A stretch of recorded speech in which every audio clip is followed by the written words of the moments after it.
பெயர் மகேந்திரன். நம்ம தமிழ்நாடு மின்சார வாரியத்தில் ஒப்பந்த தொழிலாக பணியாற்றி வருகிறோம்.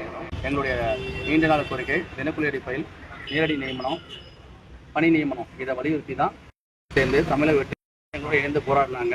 எங்களோட வாக்குறுதியை அவங்க ஆட்சிக்கு வந்தவுடன் நிறைவேற்றி தருகிறோம் என்று வாக்குறுதி அளித்தார்கள். நாங்களும் நம்பி அவர்களுக்கு வாக்குறுதியை நிறைவேற்றுவார் என்று வாக்களித்தோம். இன்று தமிழக முதல்வராக இருக்காரு. ஆனால் வெள்ளை அறிக்கை என்பது மின்சாரத்துறை அமைச்சர் எங்களை பற்றி எதுவுமே சொல்லலை. எங்களுடைய கோரிக்கைகள் நிறைவேற்றப்படலை. இதனால் நாங்கள் 23 சென்னையில் முதல்வர் சந்தித்து மனு கொடுத்து நாங்கள் ஒரு போராட்டத்தில் கையில் எடுத்தோம். அப்போ 1 மாத காலத்துக்குள் உங்களுடைய பிரச்சனையை தீர்க்கப்படும் சொல்லி மின்சாரத்துறை அமைச்சரும் போக்குவரத்து அமைச்சரும் சொல்லியிருந்தாங்க.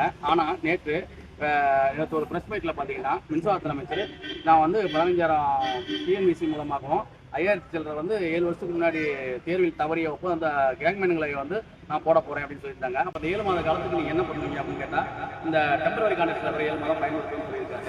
அப்போ டெம்பரரி கான்ட்ராக்ட் லேபருங்கிறது பார்த்தீங்கன்னா பல ஆண்டு காலமாக மின்சாரத்தில் எல்லா புயல் கொரோனா போன்ற பேரிடர்களையும் வேலை பார்த்தவங்க தான் அந்த தொழிலாளி. ஆனால் அந்த தொழிலாளியை 7 மாதத்துக்கு இவங்களை பயன்படுத்தணும்னு சொல்லி அவர் பேசியிருக்கிறது எங்களுக்கு தரக்குறைவாக பேசுகிற மாதிரி இருக்குது, இழிவாக பேசுகிற மாதிரி இருக்குது.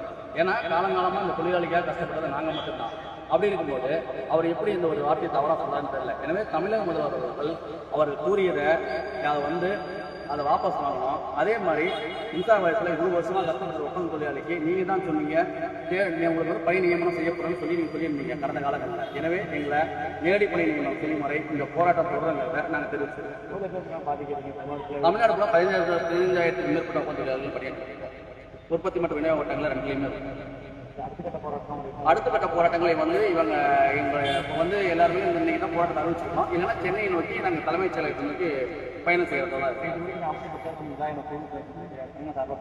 நாங்கள் சார்பாக 2 முறை பேசியிருக்கோம். அவர் எல்லாம் செஞ்சு தரேன்னு சொல்லியிருக்காரு. ஆனால் இப்போ பிரஸ் மீட்டில் மட்டும் எங்களை 7 மாத காலத்துக்கு மட்டும் அப்படின்னு குறிப்பிட்டது எங்களுக்கு வெறும் விலை தொழிலாளர்கள்.